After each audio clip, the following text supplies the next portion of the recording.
air quality. Oh no, the smoke's gotten in. Slowly dying. It's your host, one of Eric's lungs. Quality check are available on the sidebar. Hold on, let me show. There we go. All right. I like that. All right, welcome to another episode of Morelia Python Radio. And in this episode, since we haven't had Carpets and Coffee with Lucas for a while, we did Carpets and Coffee with me and Owen the other day. We figured we'd have Lucas on, and I wanted to talk Woma pythons. I know you don't, Owen. I know it's not a bumpy scaled snake. Listen, it's not that I don't like Woma pythons. It's just that I've had 5 over the years. I had a trio that were awesome, and I got rid of. And then I'm like, oh, I want to get back into it. And then I got my pair that I got 2 slug clutches from. And I'm like, clearly I'm not doing this correctly. And I sent them to Lucas. And then Lucas was like, these things suck and they're not pretty enough. And then he got rid of them. I also got a slug clutch. I forgot you did that. So what does that, Owen? Does that pretty sure mean that you bred them or what? No. You don't. That doesn't count till they're babies. I think in that particular case, though, like it's very obvious that it wasn't you or I. Just that pair was not fertile. Because, like once maybe that's a mistake. Twice you really like fucked 3 it up. times? 3 times it's on the snakes. Like, I like especially Woma. when the I like next Womas. 4 Womas I try to breed, I'll have perfect clutches. Yes. Perfect clutches, you say? Yes. Quiet you. Yes. So we're going to talk to Woma pythons. So how many clutches have you had this season? 25. I had of 4 Womas? clutches. Oh. I had Womas. Okay. 4 clutches of Womas. So me and Owen were talking. We're starting here. We were talking the other day, and we were talking about when we go to a reptile show. So you tell me how it is out on the West Coast, but when we're going to the East Coast or Tinley Park, and you go and you're looking for Woma pythons, they're often kind of fugly. They're still Woma pythons, but they're not like Lucas Lee Woma pythons. Well, it's because everybody gets Miller line. Well, everybody Woma does what pythons, I was going to do. They get a pair of Womas, and then that pair of Womas produces. So why do you think that some species do that and some species don't? Do you think it's just a check the box type of thing? That some species have that differential quality? Yeah, is like that what you're saying? Well, no. Like there's like breeders will like not be selective with. They just get a pair. You know what I mean? Like, I had Womas, I bred them. Well, yeah, certainly. I mean, I think that's what it is. You're gonna just want to have the check on your list that I bred Womas, and probably in the past more so than now, it was also they were valuable. So you're charging money either way. And a Woma's a Woma, and they're Womas and blackheads both look pretty dang good as babies, even if they're not going to stay that way. Right. So you can kind of have ugly adults and still sell the babies as looking a little better. A little better, yeah. Yeah. I think also it's opportunity. So I know Jason got his pair of Womas just because he had the opportunity to do so, because I think he was either offered a pair like in a trade, or there was a pair that came up available. Like if you're in reptiles long enough, everything's going to scurry across your field of view and stuff like that where you could potentially get involved. And it seems like it's not that much of a far jump from carpets to Womas as far as care. So yeah, why not just get a pair? In terms of care, they're easy as shit. I mean, they're like, in terms of care, you might as well, say a Woma's the best starter snake. It's but like in terms Australian of temperament, snake, right? But in terms of whether you want to get bit, they're very friendly. They just want to eat all the time. Yeah. Yes. Woma's the only one who ever bit me on a knee. How many are you working with right now, Eric? Right now I only have 2. I have a pair, but I have had over the years. I think I've had a total of 6. Even if you let them like put their face on you, They don't just open their mouth. I guess maybe it's how I handle them, because I'm not really a handler, like that's one thing that I would say about Womas is, while they can be bitey, they're also really maneuverable in that if you don't let them get a face near you, then they won't bite you. Right. You they can can't just keep bite you them if they farther can't get away. their face near you. Whereas, okay, yeah. like with other stuff, with like, I don't know, pythons with heat pits, the like scrubs or an angry carpet, they can get you from pretty far away. Womas don't really do that. Right. Is it because the striking, I guess, like the center of gravity or something is so far back and really kind of long species, where Womas almost seems pretty forward? They don't have that long of a jump. Yeah. Kind of a deal. That's been my experience as well. They'll get you if you let them get close, but they don't really do the like swinging for your hip from 3 feet away. Right. Going for the Do you face think from the that's ground. just Yeah. because of the what would it be? Just because of their feeding preferences, like meaning that they're not really ambushing from they're going up into a tree and eating bearded dragons. At least some of them, right? Yeah. Totally, but also just as much, close quarters, snagging stuff in burrows and very close range combat. Yeah. Has there been any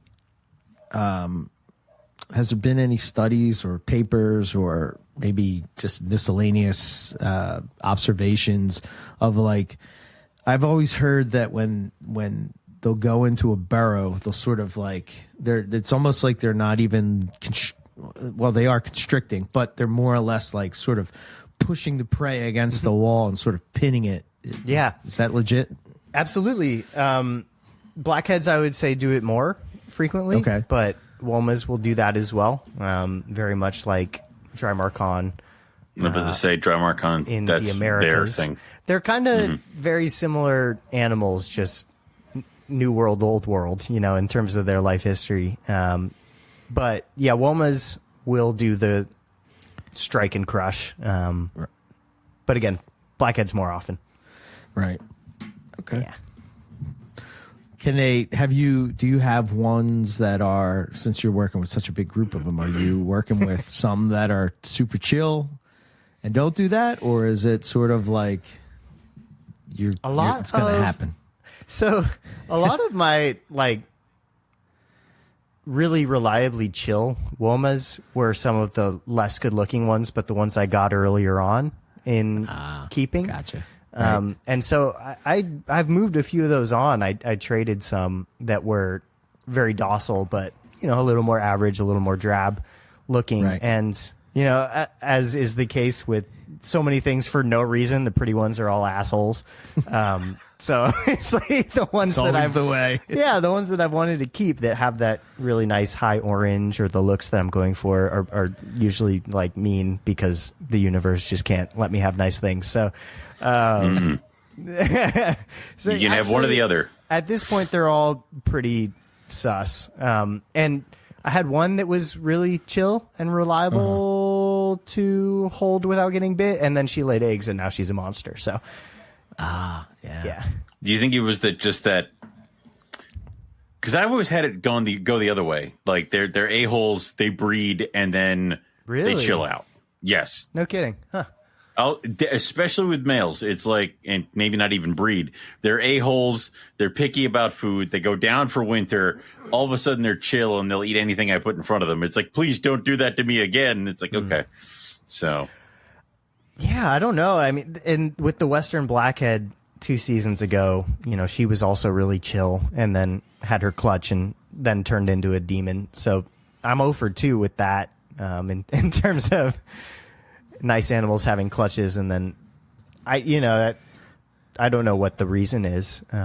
Maybe they're just super hungry because they Could be. put a lot of energy into those eggs. I don't know.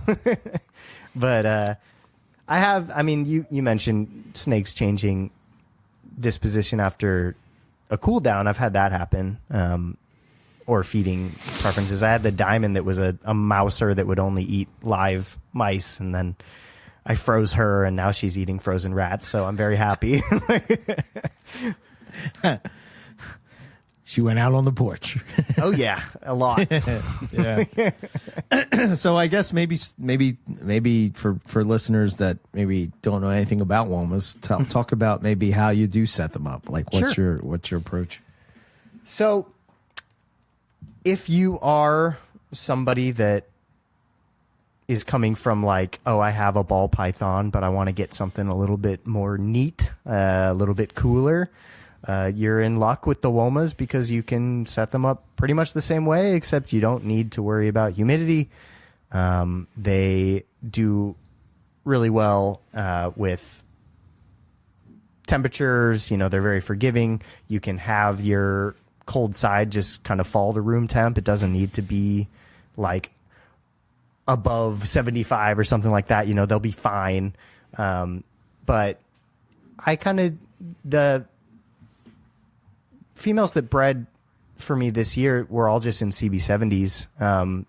They were all in a rack, water bowl, hide, 90 to 92 hot spot, and whatever was the temperature in my apartment is what the rest of the bin was, and they're easy. They're a piece of cake. That's how what did you keep your hot spot at, Owen, for them? Maybe I'm keeping them too low. I kept them right around the same as my carpets, so it was like 85, 86. Okay.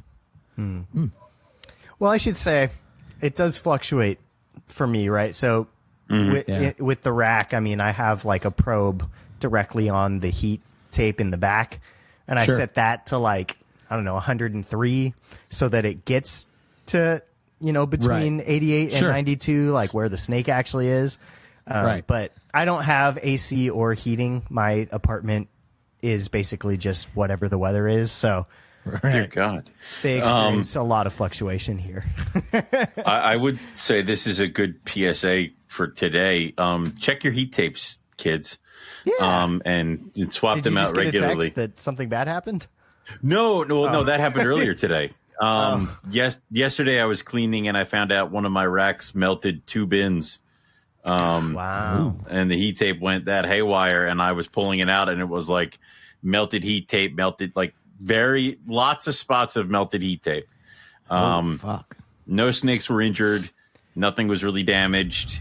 My house is purposes, fine. How old was that rack or that round of tape if you had changed it before? The rack is eons old. Rack is eons old. The tape, maybe 2 years old. No kidding. Wow. Yeah. Spooky. That's spooky. Yep. So is it that newer new tape stuff? Or new tape with with that company I'm talking about? With how they do it with the grommets. Yeah. Yep. It was new tape. Yep. Wow. Oh yeah. So there's nothing like having that kind of a scare and then having the world constantly smell like smoke all day today. So yeah. Yeah. Welcome to my world, East Coasters. This is what California's like. It's horrible. My sister's in Brooklyn, and she was texting that the air quality index is like 400 plus. I'm thinking back to 2020 when I'm working outside as a biologist, and it was 650. Oh shit! Really? Like it Try harder. Get out there. Yeah. Breathe less. What? Yeah. The West Coast is like, oh, look at the East Coast with their cute little warning. No, it is bad though. Yeah, be careful. Yeah, I could feel it for sure. As soon as I walked out, I didn't know it was crazy, and I walked out, and I'm like, yeah. Oh, the problem is it's not just trees, It's like burned cars and stuff like that. It's not good to breathe. Yes, it's definitely not. Okay, yeah. Anywho. So I always like to talk about that because I think it gives the listeners, depending on where they're at, how that setup is going to be. So us being here on the East Coast, we're going to have a little bit of different parameters as opposed to you on the West Coast, where you're saying, things like so you don't have the air conditioning. We have basements, so it's kind of like. I'll speak to that a little more too. I kind of gave a lazy answer. I mean, I know a lot of people rightfully think of Womas and they think of extremes, extreme heat, extreme cold. And Right. while that's certainly true, these snakes do come from those areas that experience, 110 during the day and below freezing at night, depending on the season. What people need to understand is that these are animals that spend 80 to 90% of their time underground. And in these burrows where they are seeking shelter, the majority of the time, the temperatures are very stable. And it's also a pretty high humidity environment. So, if you are kind of trying to replicate a more natural regime, then I would say a dry environment with a humid hide. If you want to provide something that is more akin to a burrow. That being said, mine never really have shedding problems. But again, if you're trying to go out of your way to mimic nature, but you don't need to ever expose them to extreme temperatures in either direction, because they're not existing in that. They are escaping that, and they can find a spot underground that is going to be reliably 82 degrees, pretty much all the time. I remember, I think the first time this really clicked in my brain about this whole idea of microhabitats with animals is that the first trip that we went to Australia was, I think even in Northern Territory, it would be I don't know, 100 degrees outside, and you would go into the cave and you're talking 80 to 70 to 80, I have pictures of shooting the temp gun, holy shit. That was this is how things survive in this place. Well, that was at Kakadu too. They showed there was the whole big area, and then they said this is where we assumed where we found tribal artifacts and things like that. And it was insanely hot, and then inside where they assumed people lived at one point, it was way cooler. I'm I get it. Now I know why they were here. So yeah. Well, and there's a reason that the Womas, their number one habitat driver, that the main thing that determines whether they're going to exist in a region or not is those burrows. That's why the southwestern population is potentially extinct, is because they destroyed all the burrows to grow wheat and things of that nature. So they can't exist without that microhabitat. It's that simple for them. Whereas other things might be able to, shelter in an attic, like a carpet python. It's not a Woma. Right. Yeah. And blackheads don't have that same strategy, right? They're not. They definitely will use burrows, but they're not as reliant. It's not as much of a life or death. I think that on average, in general, they're probably using, rocky outcroppings and exist in rockier areas more often. Moving at night kind of a deal. Yeah. Yeah, certainly. But they will use it. Absolutely. Are these monitor burrows that, or are they just taking advantage of any burrow that they can get? Wombat burrows. They will use anything. I don't think a study has been conducted to test preference. But I know for a fact they've been found in skink burrows, the yakka skink specifically, which is an Agurnia, I think. I think so, yeah. But yeah, they'll definitely use monitor burrows, feral, or I guess invasive rabbits, feral rabbits, however you want to say it. They'll use those burrows. Yeah, I think pretty much anything will do. Yeah, and they can dig their own. In theory, it would just take a really long time. I know termite mounds are pretty regulated on the inside. Is that something that they might try to muck with? Yeah, definitely. And I've heard of that more with blackheads, if I'm not mistaken, using those. But if they came across one, I bet they'd use it as well. Yeah.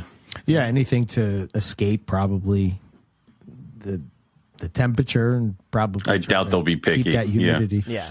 And they're also using these, they also want to eat. In most cases, whoever dug said burrow, in assembling images for my thesis, wrapping up the grad school thing, I found a lot of really great pictures of Womas eating, everything from rabbits to sand monitors, and Wow. it's pretty impressive to see a varanid down the throat of a Woma, because in captivity Womas are so derpy, and we think of monitors as being so badass and smart, and it's just like sometimes the Woma wins, and I don't know how. It surprises the sand monitor where it lives while it's sleeping. Yeah, it's like the Woma's like la la la la la bite. Yeah. yeah. Okay. And then so pretty basic. I mean, so when we were out herping this past trip, we were sort of talking about just like different setups and stuff and whatnot. And I know that we've sort of were talking about like when it comes to Woma pythons, I think I don't know about you guys, but as we're herping and you see like you're out in the wild and you see like just the habitat, and you're looking at it and you're like, oh man, that would make an awesome carpet python cage. Oh man, that would make an awesome Woma python. Oh, let me take a picture of this so I can, look back it's fun when you see the picturesque scene from the science book. Then you're like, the snake should be right there. It's like, and it's not. Why was it over there under a piece of shit? Under a car door. Under this old tire. I think Utah in particular, because of the orange rocks and stuff, it really reminded me of the NT, and I don't know, just everywhere we went, I was like, oh man, that would make an awesome, Antaresia enclosure or whatever. The problem is you did this in the NT, is you would do that would make an awesome enclosure, but then you also did that would make an awesome album cover with me up there with a guitar. And it's like, all right, that was... So it was either a cage or an album cover. Both can be happening. Just make it a walk-in enclosure, and then move over, Snake. Today's you just play with your guitar. Yeah. Right. Yeah. I should say too. I mean, I know I mentioned like the clutches for the most part last year were all in CB70s, but now that I'm kind of moving my collection to focus more in that regard, I have kind of moved things around, and I put them in 4x2s now with UV lighting and DP projectors and all the fancy stuff. So they could do that too. I just really want to reiterate that they're pretty adaptable. So how many more holdbacks do you need before I could potentially steal your diamond pythons away from you? No. I was like, None? All right. You got the diamond python bug, buddy. I'll check next year. I think that those are going to have to stay. I'm sorry. All right. No, like I said, I'll check next year. Ask Eric. I can be patient. He's very patient. My good friend and partner on a lot of animal projects, who's also my neighbor, we are setting up some outdoor enclosures for our diamonds to go on his balcony back there, because we're neighbors on the second story of an apartment complex. My balcony has full sun all the time, and anything I tried to put out there would just cook. So I die. Like vegetable garden, but his is pretty well sheltered, and so it would be perfect to put some animals out there. So we're gonna go ahead and do that with the diamonds. Do you think the Womas would do good out there, or an outdoor enclosure? I don't like putting something. Oh well, so on that balcony, I mean, I guess sure, but like.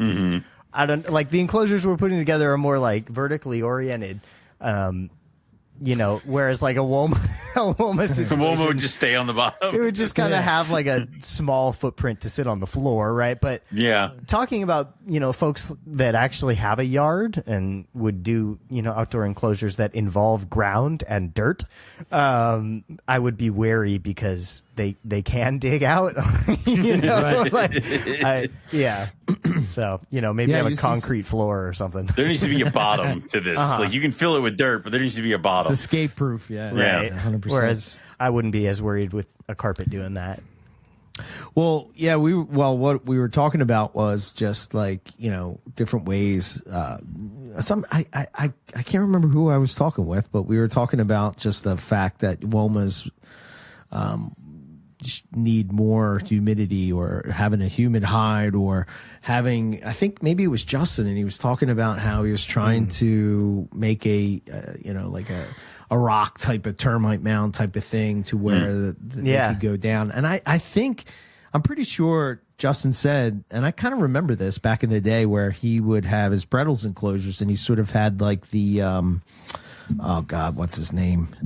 Bob Clark, Bob Applegate, how he had the like the whole, like sort of how he would have like the PVC pipe in the cage and it would go down into a tub so that they would go into a tub. I think it was Rob was telling me that there was somebody who had this enclosure that sat on top of a trash can and they filled the trash can with dirt and rocks and everything.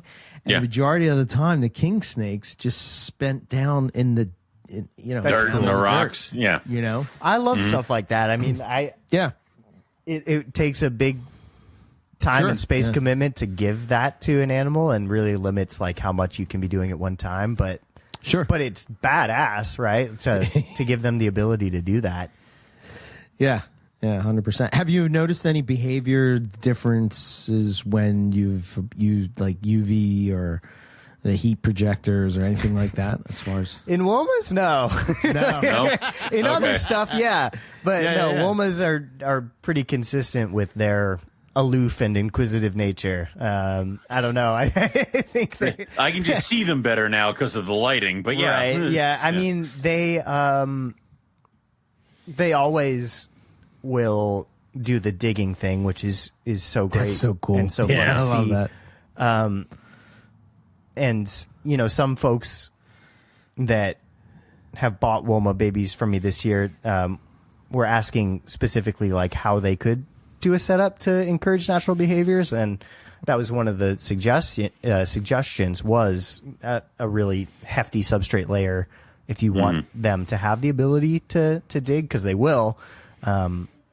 So that's fun to see, but they do that in the bin and they do that in a cage. It doesn't. In both cases, they have nowhere to go, so they're just moving dirt around to like move dirt around. But it's cool to see regardless. Yeah. I think the first time I saw that was on some I don't know, Facebook video or something like that, and it just popped up, and I was like, oh my God, look at this! This is so badass. They're just like scooping it, It's awesome. Yeah, they do it pretty consistently. Cool. At least the ones that I'm working with here. Really? It's not hard to catch them. Nice. Okay. Yeah. So, what's your feeding regimen like? So, I mean, Womas are definitely they will eat anything, anytime, every time you offer kind of thing.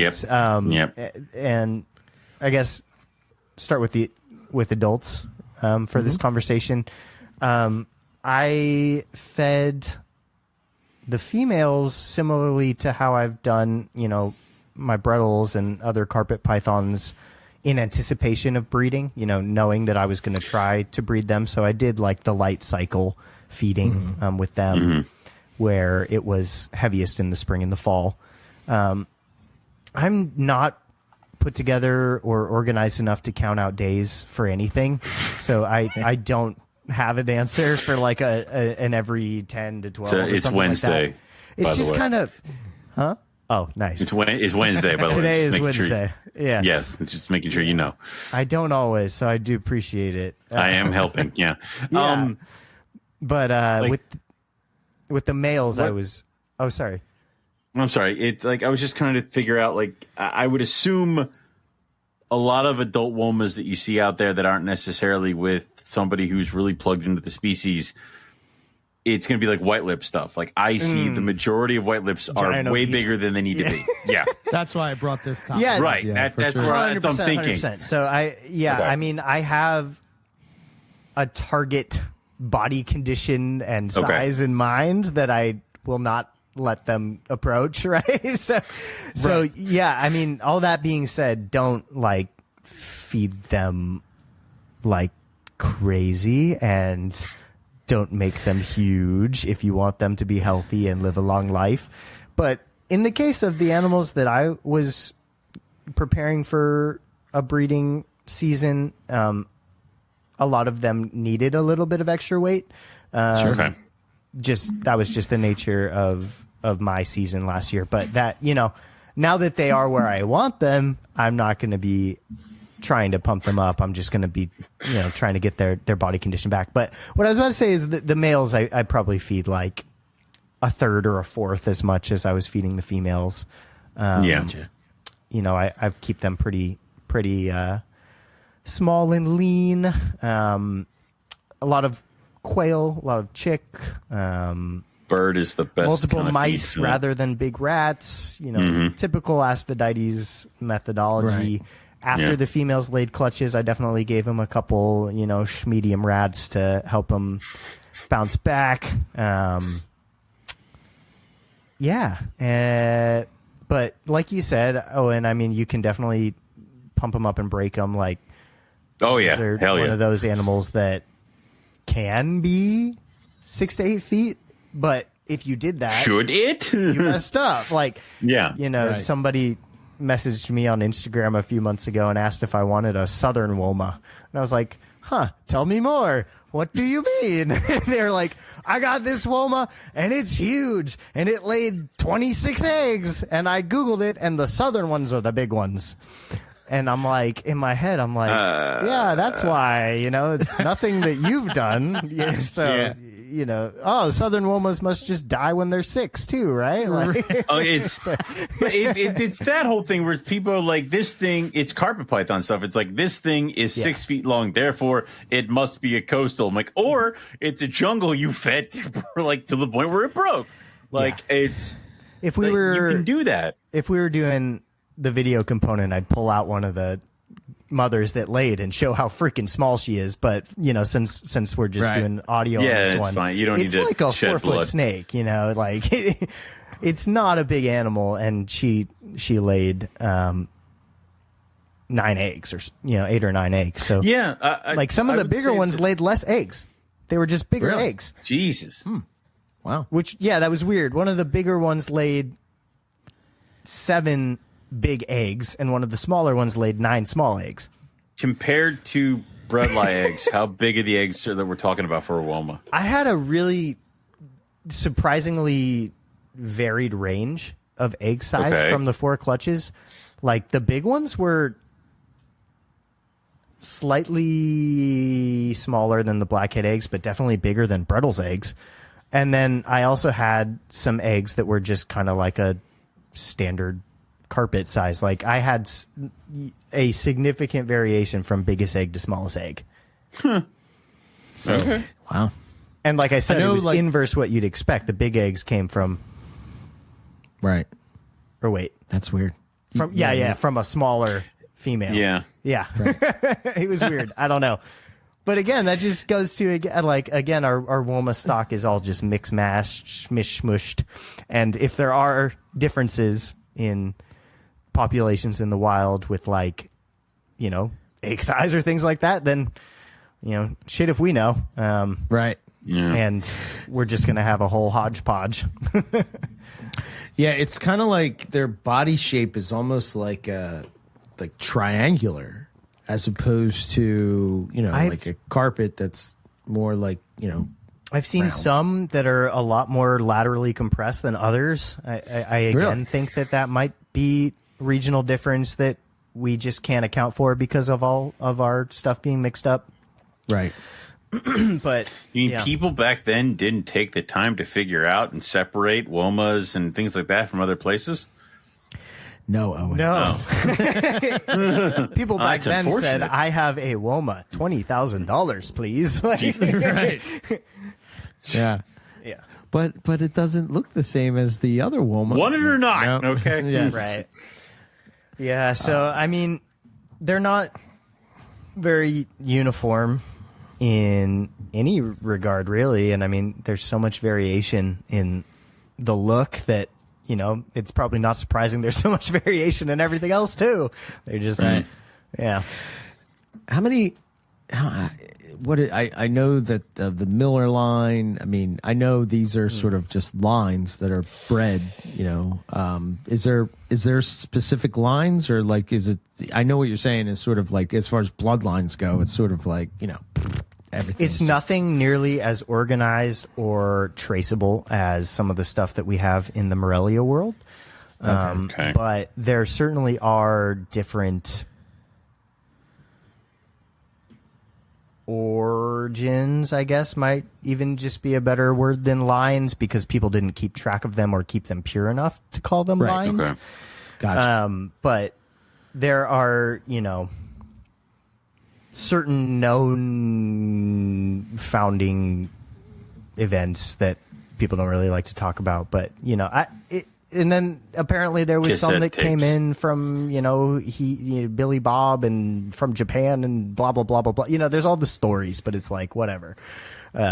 He said, she said, believe who you want. So people talk about lines in terms of the people that produce them consistently for a while, Artavilis, Barry Miller, Rare Earth, et cetera, but that doesn't necessarily refer to a founding event.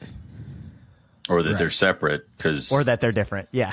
I mean, like Artavilis got a lot of his animals from Todd Trowbridge, who was best friends with Doug Price, et cetera. It all just kind of is like this never-ending game of, what are the monkeys that link arms? What is that called? You know what I'm talking about?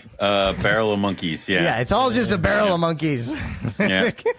So, like, the reason I asked that, right, is because I have this one that Keith gave me, and it's not as orange. It's more yellow, And I was looking back on my notes, and it's from Miller's Pastel Clutch. Right. So I guess I sort of take it as like I get the feeling that like when you're sort of working with that, it would be similar to like saying, okay, this coastal is, like peppered, and this coastal has, I don't know what it would be. Like it has a specific phenotype that you're sort of saying it's not necessarily a morph or whatever, but it sort of has this look that you're sort of like trying to refine, Yeah. Or like Derek Roddy's tangerine line, like stuff like that, right? Like you're breeding for a hue. But I think Womas complicate that because, like, obviously selective breeding is selective breeding. It works, but they also just kind of have variation. So you can breed for certain things, but that doesn't necessarily mean that the whole clutch is going to be that. You're going to have some that look better than the parents, some that look just like the parents, and some that look like those average-looking ones we were talking about earlier, in a lot of cases. Although I would say the main clutch that I was excited about this year, of like the two like most ridiculously orange animals that I've been able to get my hands on, all the babies were crazy. So I'm contradicting myself as well. Don't look at those. Look over here. Yeah. But that's the thing about genetics, right? Like some things might just, some traits might be stronger than others, in terms of how they're inherited. And some of these super orange belly traits seem like they are pretty heritable. When I was working at GX3 in Sacramento, they had a Woma that had like a pretty consistent black dorsal stripe. And even though the two females he got paired with didn't, like, that trait was just heritable as hell, and like all the babies came out with a black dorsal stripe. So I don't know. It's interesting. Yeah. I think that, Art is somebody that sort of stood out to me, say 10 years ago. That was sort of like one of the only people that were, now you've sort of taken that torch, but Art, like really working with amazing, like you could tell it's like the Andrew Paris of Woma pythons. You know what I mean? Like he's handpicked each. Yeah, Art had amazing stuff, and he still does. He's local to me, and I've been fortunate to have a lot of conversations with him. He got a little frustrated back during the time you're referring to when he was producing incredible Womas, because the vast majority of people didn't care, and it was correct. I can go get a Woma over there for $250. Like what? I don't care that yours might be like more orange. So, it just sucks. Like, that's an instance of somebody that might still be super, passionate and more around if people actually valued quality and hard work. So, he's doing a lot more with a gurney and stuff these days. Oh, cool. Yeah. Okay. I hate how they the hobby sometimes just sucks the passion out of somebody like that, and it's just like, fine, I'm leaving, and then everybody's like, wait, why? Right. Oh, Where'd all those like, pretty ones go? Where'd all the pretty Womas go? It's like, well, How fuck do I you. get one of them? But then you have the people that did care and had the foresight to put together quality pairs. Justin Julander, Dr. Amazing. JJ has some amazing Womas, some of which he got directly from art. And, the cream will rise. Yeah, when I think of like top quality Womas in the U.S., I think of you, Justin, Brett Bender, obviously Art, but like you're saying, Dan Vermelia, man. Got to get him in there. Vermelia. Yeah. He's another one. Just like really top notch, amazing animals. Super clean, super, orange. The bellies are just like, amazing. So. Yeah, and I mean, he didn't produce any this year, but Casey Lazick also has some of the most amazing Womas that I've ever seen. Wow. I'm hoping that he has better luck next year and lets me know. Same with Ryan Young, has some incredible animals, but doesn't really post them very often. Yeah, he usually shows like the headshot of the animal. It's not like the rest of it. The whole thing. They're out there. They, People have some incredible Womas. It's just a matter of people recognizing that there is a difference and actually caring about that. And I think that they do now, at least a good amount of people.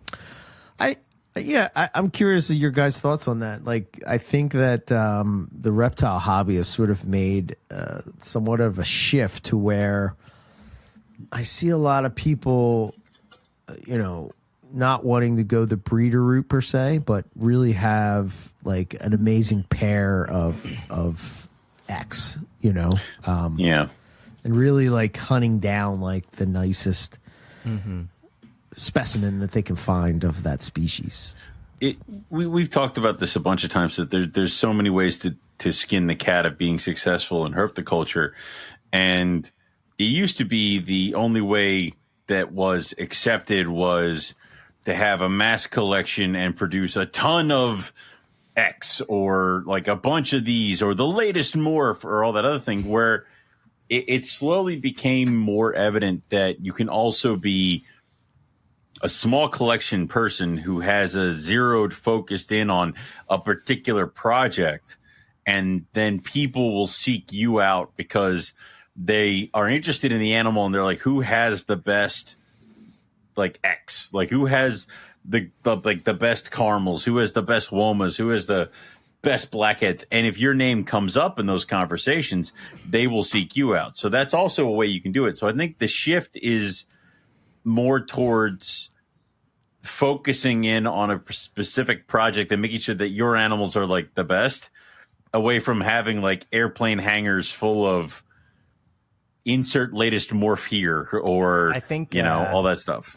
I think what let me know that I am working towards a good goal and maybe taking good first steps in that direction is when I was on the phone with Nick and he said, one of my really good customers asked if I could get in a word to you about your Womas. He wants your Womas.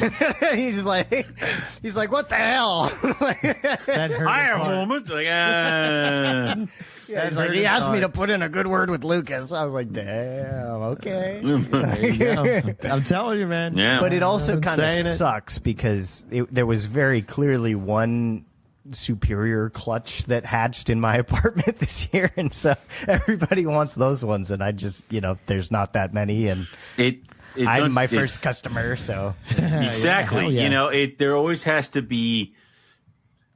You always need to maintain your collection and your status and stuff of that. Like, you have to make sure that your collection is sound and that you will have these animals for the future. Mm-hmm. Everybody else has got to get in line. And if that pisses people off, or they're unwilling to wait, then sorry. I think it's, well, I'm sure there are people that get pissed off at it. Of course there are. People with egos. But yeah, 100%. But I think that you gotta wait. if I knew that I was going to get a top-notch animal, I would just say, okay, I'm just going to hold off on some people are okay with that. Other people aren't. It's like old it's just people the way it usually is. aren't. They're like, I might be dead next year. I mean, that or people are impatient. We're on a and clock, then, Owen. Oh. I got you. Don't worry. They're incubating. Yeah. Well, I was going to ask you. Okay, so this is your first. No, wait. You bred blackheads last year, but you breed Womas last year. You did, right? I bred Owen's Womas, so I got as close. So to, no. I got as close to Womas as he set me up to get. Okay, fair enough. I set you up for success, you No, coward. no. It's- I'm 5 for 5 in getting eggs. That's how I'm looking at it. What has been your biggest lesson that you've learned, from breeding Womas as opposed to breeding other stuff, even if it's breeding blackheads or breadlie or any of the other garter snakes or anything else that you've bred? Garter snakes are fun. Because they're pretty, I think from what I understand, they're pretty straight ahead to breed, correct? Yeah, I wish there was a lesson. I have to defer to the Owen Classic for this one. Like, I put the boy with the girl when it was raining and just eggs came. Like, I wish that I learned something. Fair enough. Okay. I guess one thing I learned is that I'm so proud. there's a massive, just difference in maternal instincts. And so, I had one that wrapped them up perfectly and had a little, adhered beehive of eggs like we would expect from a carpet, and she actually was doing what you would expect a mom python to do. And then I had another one that kicked the eggs all over the cage, and they weren't adhered to each other. There was no attempt to take care of the eggs, and of course those were the ones that sat for a few days while I was not home. And it can't be the good mom that lays while I'm not home. Of course. So Never is. I lost a couple eggs from that because they probably got down to 50 or 60 degrees that night. But hey, most of them live, so maybe. But that's also pythons pretty cool. across the board, because for every good mother jaguar that I can show you that actually curls up around the eggs, I have one that's like, it's a good place to put these in the water bowl. It's like that kind of stuff. So I wonder has there been any, well, first of all, I know that the research on Woma pythons in general is kind of limited, but has there been anything where they've looked at nest sites or anything like that? And why does it seem that those, and maybe it's just my biased look, that you have a species like Morelia that, carpet pythons, well, I don't know. Did we put chondros in there? I guess no. Wait. Because don't they lay them in their water bowl? But that could be that they're way they need to be locked. They need to be locked in with their eggs in the thing in order to take care of them. Yeah. Yes, you must force them like prison. You have to lock. That was the best. They're no breadlie. That was exactly. That was the best thing. It was, we were at Buddy's house, and he's like, well, I have the 2 bucket system where there are 2 buckets, and when she's getting really close to lay, I spin the outer bucket so she's locked in there, so she can't put them wherever she wants. She has to put them here. We're probably doing it wrong. Yeah. Yeah. I'm like, okay. So, I mean, to answer your question, or actually, here, I'll let you finish your question. No, go ahead. I was just sort of thinking, is there a reason why that they do that? Is it strategic? And as far as if they're laying their eggs, I'm assuming in these barrows and stuff that they're down in the ground, do they not have to be as, in a clutch type of deal? You're right. There's no studies, right? So the only hand count that I am privy to was the 2 gravid mothers that laid during Dr. Melissa Brutton's radio tracking study that all of these papers resulted from, right? Right. Pretty much everything on Womas in the literature is from her dissertation. So, these 2 snakes both laid their clutches in the burrows, and she observed mother Woma, leaving to bask in the sun and take the heat back to the egg. So that would infer to me that she's going and wrapping around that clutch, but she's not doing it at all times. But that's still a lot better maternal instinct than we see in captivity on average with Womas. They're kind of notorious for not doing that, even though sometimes they do. Chad Gray was able to get the maternally incubated clutch, and I had the one that did it perfectly and maybe could have gone the distance. Who knows? I didn't give her the chance. But, it's the exception, not the rule, right? I guess with that very small, sample size of 2 wild observations, I would think that they should be able to do this, and maybe they don't do it because we artificially selected away from good moms. Maybe they don't do it because they don't have a burrow, and so they're like, F this, I'm not underground and I don't want to be here. I don't know. I may be being stupid with this, right? But I'm thinking always like stupid. if they're, right. I was thinking bury the mother with her eggs underground. Just bury her. Just dig a hole and then go back in 2 months and dig her up. Yeah. I'm thinking of monitor lizards, right? Yeah. And aren't monitor lizards very specific about laying if the nest isn't isn't there some species that are very particular? Yeah. And they can become egg bound or whatever. It's not just monitors. I mean, Strophaurus is notorious for that too, right? And just not wanting to lay and getting egg bound and kicking the bucket, which is why I'm terrified of them. Yeah. Yeah. Why you say it like I that? just think that maybe it's a nest thing. Maybe it's I don't know. They're the kind of things I just. Yeah, no, maybe. I mean, you make a good point, and it could very well be that. I don't know. I kind of like Lucas' thing of we set it and forget it. No. We kind of we kept cherry picking. We kept not having them incubate, and we kept kind of taking the eggs. And I think we've moved so far away from maternal incubation. I don't think it's even something that's a conversation that is had with Aspidites. It's like eggs, cool, and they take them.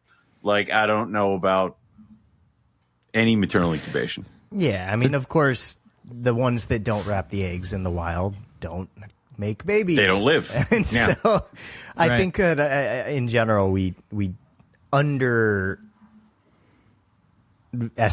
the power of the artificial selection and what that's going to do to the captive animals that makes comparing them to the wild animals just really pretty pointless.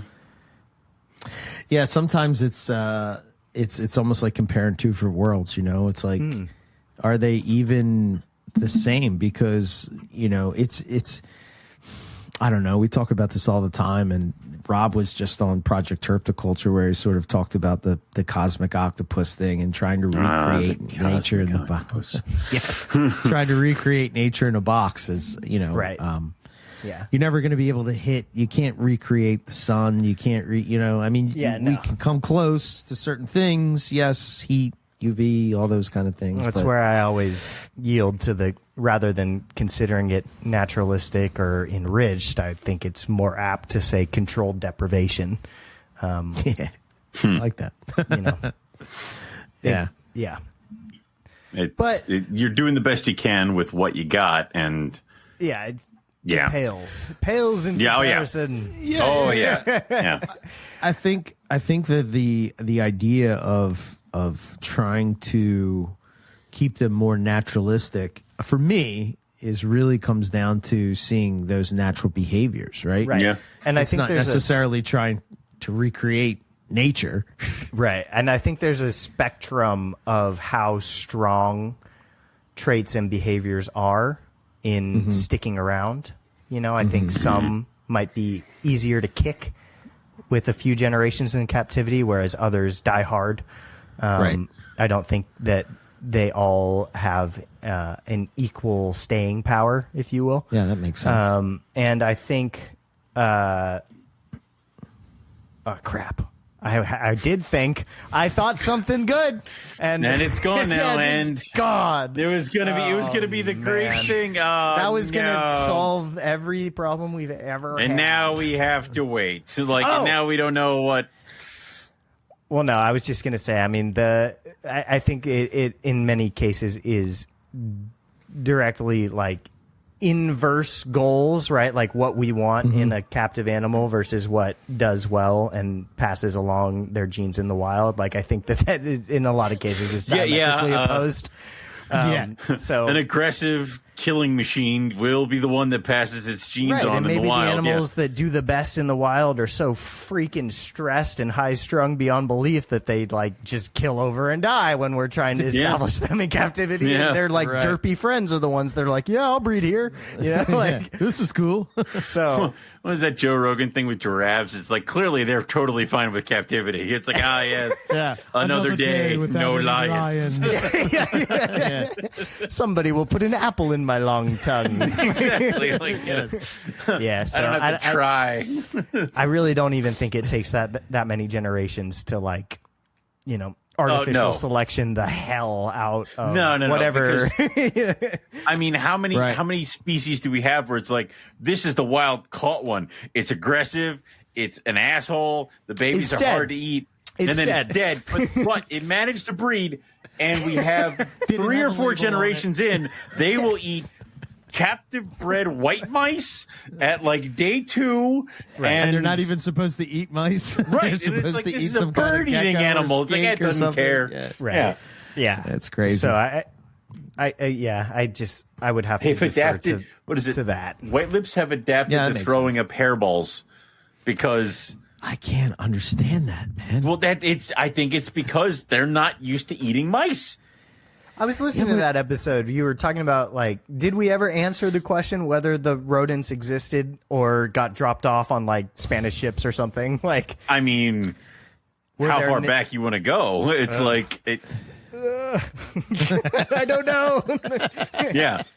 Too many questions. What is native? What is native if everything came from somewhere else? I don't. Yeah. Chew on that. Chew on that, bitch. The problem is become native. The problem is you sit there and you'd be like, it's not native because it came from somewhere else. But then you're like, but if it slides perfectly into an open area, like an open little niche. And it's all about timescales. Right. Everything came from somewhere. Exactly. And then there for so long, like lizards like get dropped off on islands all the damn time. It's like my favorite thing is like, so the dingo is okay, but everything else isn't. It's like, wasn't there just a study that said that the dingoes are actually, what was it? Something about dingoes and their, forget it. Never mind. People constantly say that their dogs, I think the one you were talking about is like, if people are constantly saying that their dog is like part dingo or that dogs got loose and bred with the dingoes. They're like, I think what they were saying is that dingoes are now so far away from like what we consider dogs. It's like they're out there. They're like wolves now. They're a thing that's over there now. It's not right.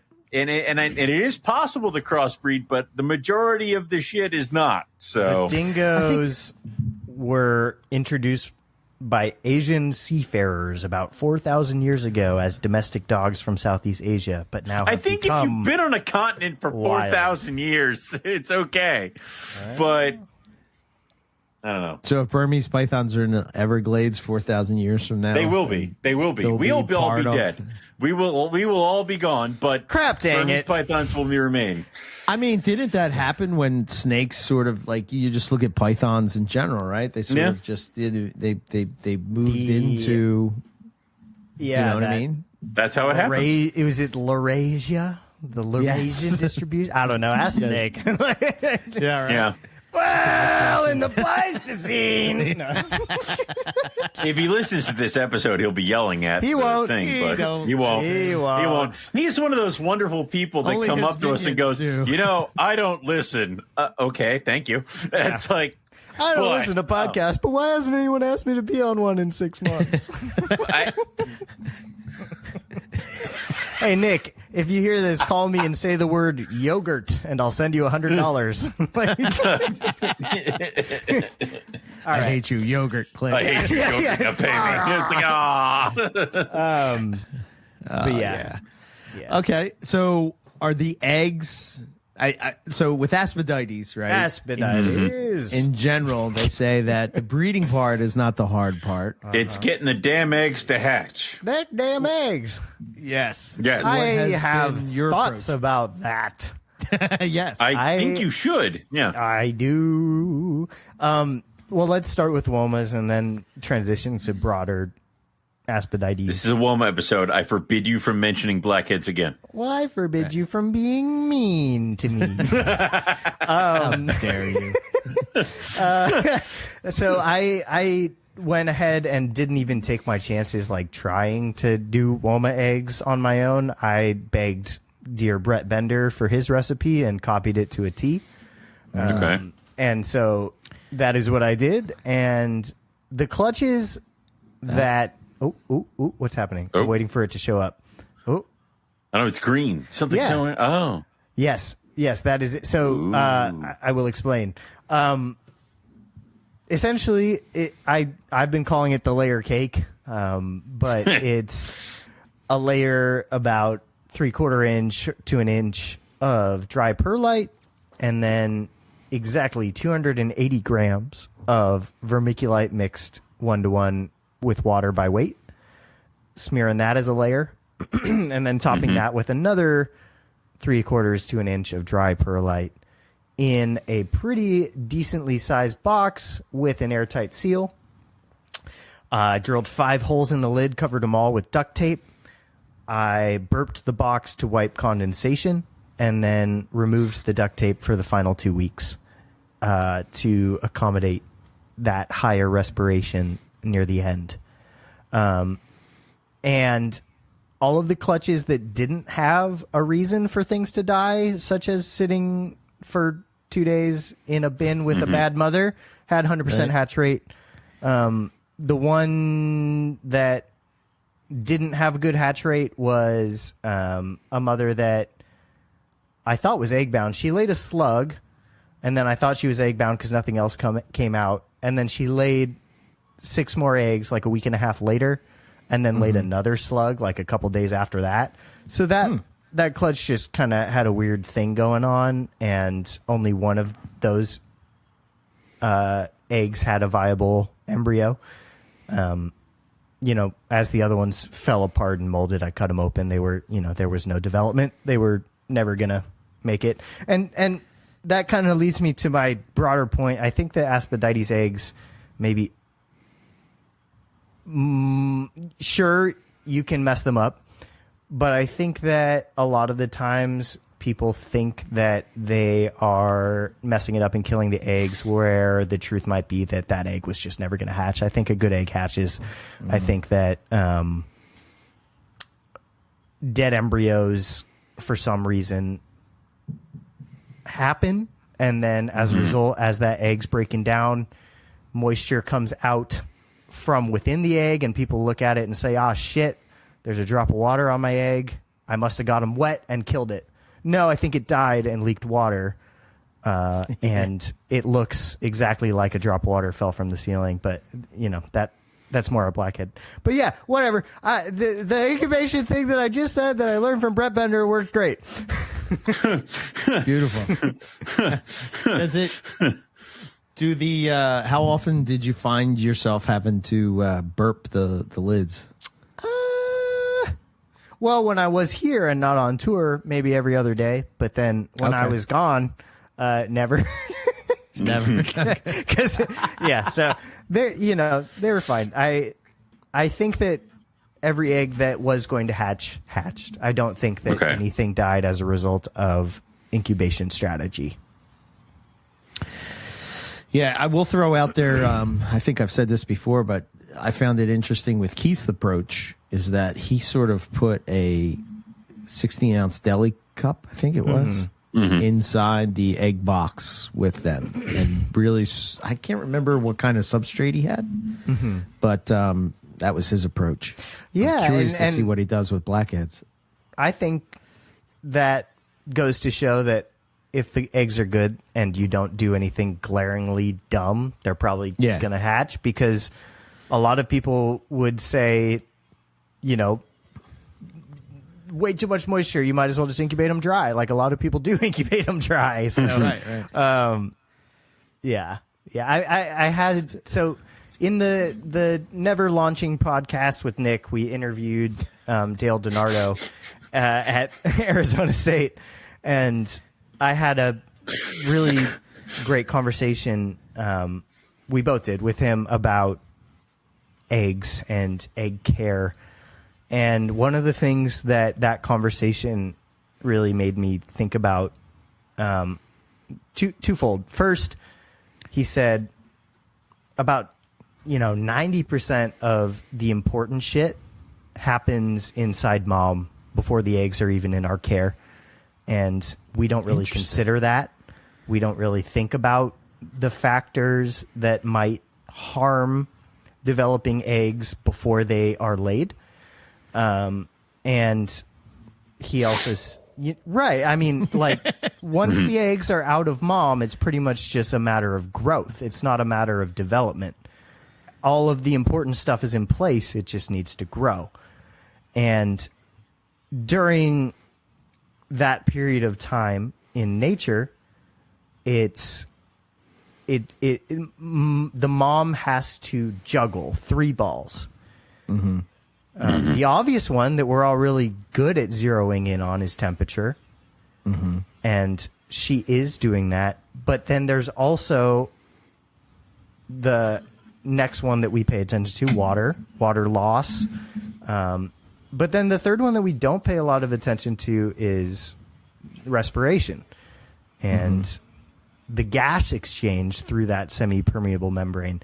And so what's really interesting is, DiNardo actually has some studies that indicate that maternal incubation can actually result in more deleterious effects in babies, because that seal that a mother python generates with the ventral scales to retain moisture, we think of it a lot as to retain heat, but it's more so to retain moisture. Right. She will starve the eggs of oxygen. They will become hypoxic in order for her to do that, to juggle the other 2 balls. Wow. And so I don't know that, it's just an interesting thing that when we take them away from the mother snake, who with the context of everything we already talked about, that ours probably aren't because we already fucked with them. In nature, it's millions of years of evolution that has encoded her ability to juggle those balls successfully. When we take them, we are kind of really just like mainly managing the temperature ball, hoping for the best with the other 2 balls. Right. But we're not actively like it's when she is focusing on one, she is neglecting the other, but it's all controlled chaos. We just kind of like let it all ride. You know what I mean? Yeah. And because for the best. they're probably more resilient than we think, they hatch. But yeah, that's wow. There's a lot to think about, but that, to take it back, that like the majority of development happening before we even get the eggs made a lot of sense to me, based on specifically Aspideites things where you see somebody gets a clutch like me last year and they didn't even have time to fuck them up. Like the things are melting like 3 days later. I didn't do that. Right. I didn't have time to do that. Like they were born dead, so anywho. Yeah. And maybe that's because I kept fucking with her. Maybe they were born dead because I kept palpating her and messing with her to, see, it's like there's all these things we don't think about. Which I guess it kind of goes back to my thought with, like I'm thinking of pythons in general, right?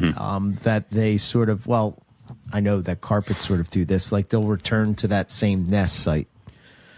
Like, and they'll have their eggs like they've found carpet pythons in, eggs upon eggs upon eggs. Yeah. Now, I guess if it's a coastal carpet, maybe that's just so happens that, somebody's trash can in the backyard or their garden mulch or whatever is that snake goes into is just a great spot for them to do it, so that they do that. Yeah, I guess there's maybe some thought there, but there has to be something to them returning to the same spot to sort of like juggling those balls. That's interesting, Lucas, that you say that, because, me and Rob had a conversation a long time ago about like breeding, like harder to breed species. And, we just sort of picked a number. But the idea is that, with pythons, as you move from species to species, there's say 5 or 6 different things that you sort of have to look at, whether it's, cycle feeding, whether it's a light cycle, whether it's heat, whether it's humidity, whether it's, the barometric pressure type of things that you're looking at. Maybe with species that have been in captivity longer, or maybe they don't need as much stimulation, that they sort of just like pick up on 2 of those. Whereas, there's some species that maybe need all 5, or maybe they have 8. And there's things that we're not thinking about when it comes to that. But I never thought to take that concept and apply it to the egg part of it. Right. What I mean? It's sort of like an afterthought. I never really would have ever considered that, it's like all 3 of those things can kill the egg if they are neglected. And it just blows my mind that in order to keep in suboptimal conditions, right? Like that goes back to nest site choice. Maybe if the nest was better, maybe this wouldn't be the case. Right. But if a mother, in this case, children's python for the DiNardo study, needs to keep wrapped around those eggs for them not to lose so much water that it's fatal, they will literally not have enough oxygen. And those babies like hatched out significantly smaller and were way harder to get feeding. Like, yeah, they will sometimes just be forced, to do that, and but it still works, and, right. and if she let them breathe, they might have just dried out and died. So it's amazing. I don't know. Yeah. Another thing that I think about too is I remember talking to Howard Redding about this in a long time ago at one of the Carpetfest, and I think maybe he was talking to the Barkers or something, but all the conversations we've had about breeding pythons, like, typically when we get to the egg part of it and you're putting in the eggs in the box, we never really talk about the size of the box, right? And right. How much oxygen is actually in that box, to where if you have like this big clutch of eggs in like, I'm thinking of like, at the most, a 15-quart tub is what we're putting them in. Most of the time, it's a shoebox, right? I mean, it's like most of the time, it's a 5 to 6 quart. But like tub. My olive python eggs, you're correct. They're in a 15-quart bin. Yeah. Yeah. So is that big enough? Is there enough oxygen in there? I don't know. Keep getting babies, so yes, I know you do. You're the guy that just throws shit at a wall. And if it's not broke, don't fix it. But I'm with you. I would say not a lot of times are as good as you. That's right.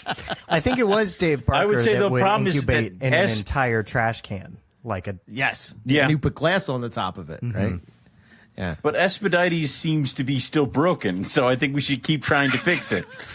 Yeah. Well, like I'm saying, I think we need to turn our attention a little bit more to what's happening with mom, and maybe focus on that a little bit more than assuming that all the eggs were fine and they died in the incubator.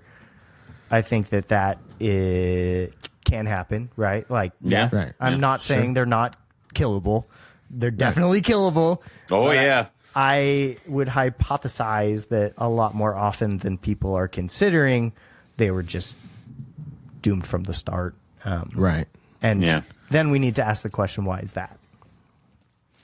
Yeah, and then just the condition of the mother prior to her laying. Like, are we doing any adjustments? The condition and the environment. Yeah, sure. Yeah. Right. I mean, what typically, does she need leading up to it? Yeah. I'm just thinking of what I've been trained to do all my life of breeding pythons is like once she's gravid, she just sort of goes to the hot spot and you just sort of leave her alone. And I'm not really paying it. I mean, it's the conditions that she's always been in, and that's where she's at. So I don't really. Right. I really try not to fuck with them when. I try not to mess with a lot of my snakes from breeding season on. Like we're not talking like crazy changes. Right now is when I've upgraded a lot of snakes into like new caging and stuff like that because I'm very hands off from when they come up from hibernation or cool down or whatever till after eggs are laid because I don't want to mess them up and I don't want them to be like, clearly there's not a safe place to have eggs or put eggs. So I'm not going to. So like right now we're talking about that bredli. I've looked at her once this week.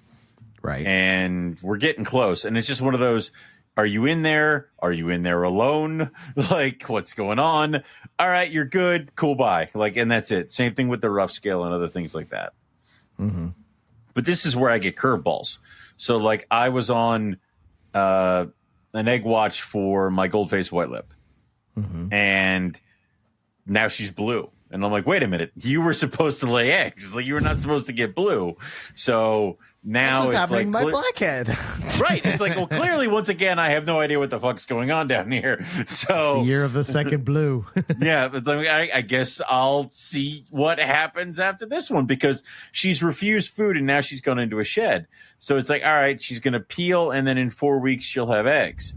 She's going to refuse food the whole way there. And I'm like, I can't remember if she did this last year or not. So I don't know. Yeah. I don't know, man. Yeah. Man. I haven't heard that until you two have told me that tonight. You know? Man. Never a dull moment. As soon as you think you got it figured out, it's like exactly, and it's always as curveballs. Yeah. As a side note, you guys know how I've been like desperately trying to find a rubber boa for like the entire time you've known me. Yes. Is it like we're trying to find we're trying to find one in the wild, right? Yeah. I'm like, because we can get you rubber boa. No, in the wild. Yeah. And I like go where they're supposed to be and still haven't found one. My friend just found one on the beach, like next to the ocean beach. Son of a bitch, man. Yeah. I'm very upset. But anyway, back to the topic. I would be too. I would be furious, almost like, as furious as going in the ocean. Like, it's like it's almost as mad as when my friends keep going places. They're like, "There's so many sidewinders," but then when I go with them, they're like, "It's not a single sidewinder." Yeah. So, just on an interesting thing, real quick with sidewinders, my experience in the 2 times that we've looked for them, it's always windy. Shut up! I don't know why you find them. Yeah. Which to it was me, windy as hell in Arizona. And Rob's probably listening. It's going, Owen, we were in the wrong spot for sidewinders. Yes, I know, Yes. But it's interesting. Like we've sort of talked about it in a way that, like, I don't know how to explain it, but there's a certain feel when you're herping that you're like, okay, this is a snaky night. Yeah. Do you guys get that? Yeah, feeling when you're herping? Like, I don't know. The Stuff's conditions moving. just seem Every right or night's whatever. a snaky night. Oh, Look behind me. But I agree. I don't know. It's kind of like the same thing when you're fishing. You're like, it's a fishy day. yeah. They're going to bite. Yeah. They're going to bite today. I don't know if it's like a feeling. I don't know if it's I don't know. I don't know where that comes from. Now, would you If say it's that just- feeling is often correct? Because I find that my snaky meter is off. I think my snaky meter is pretty good. Well, a couple times, right? The time when I remember walking with Nipper when we were in Arizona, and we're walking, and that was the night that Justin stumbled upon the Atrox. Justin found the coral snake. I forget if it was, I think Dustin found the blacktail. And that was all in just one spot. And I remember walking with Nipper and saying, like, it kind of feels right. Like, it wasn't too hot.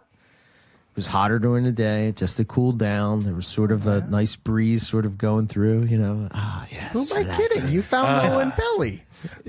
That was another one. It was I don't know if windy. you It was a remember windy, that, cool Owen. I was night. like, Yeah. I don't know. It feels kind of like an OP night. I know who I'm going to Australia with. I'm pretty sure, but I am also pretty sure Eric said, I feel like it's kind of like an OP thing when we got off the plane. Like, I'm pretty sure Eric was just that hype. Well, So. a lot of you dismissed me that we wouldn't find it, but I stayed strong. I always believed in you. knew it.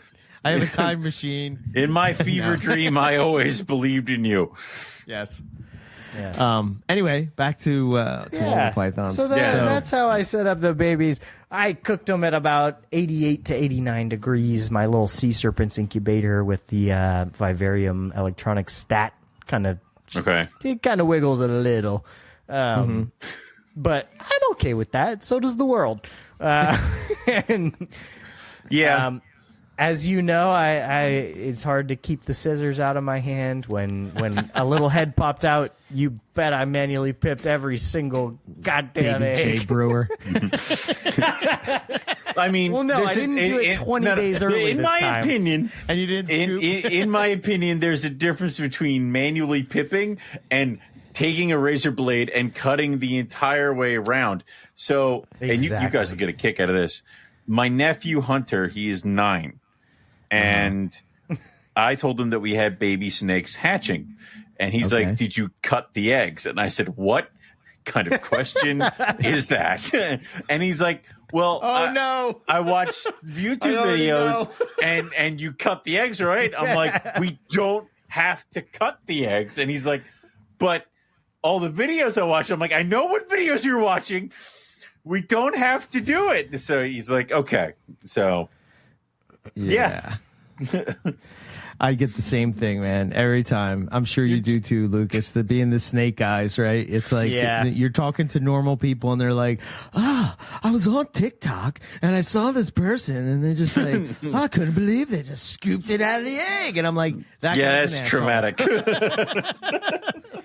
Yeah, I don't like doing that to my babies. Yeah, I mean it. Yeah, I'm on the hook to take care of my girlfriend's friend's bearded dragon because of being the snake guy. So just You have any experience taking comes care of with a bearded many dragon? responsibilities. a reptile's a reptile, right? I don't know why, but he won't eat his rat. I keep just hitting him with it. It's Yeah. Yeah. Now those aspadites are going to smell bearded dragon in there. it'll be all over you. Yeah. It's going to be all over. I hope he doesn't wander into a Woma cage. So, getting babies started. Yes. Let's talk about it. Is it hard? Bad? Is it hard? Have you Well, gone to for special Womas, It's tricks? worse than the other aspadites. Have you tried to feed them baby bearded dragons? No. Okay. It was really easy. The Womas like to eat, and one of the clutches pretty much they all just ate frozen. First offering. One of the other clutches, the majority ate frozen first offering. Some of them I started with live.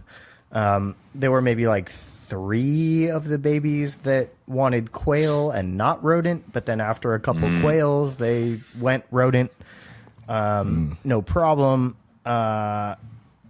And then there was that third clutch where there was only one baby. That one ate just fine.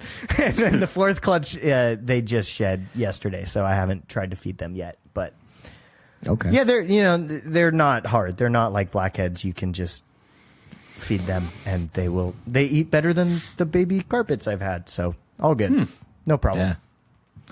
That's when it's good to have. They do that, the little baby Woma, like I'm a cobra thing. Oh, they're pissed. Yep. They're all super pissed the triple, yeah.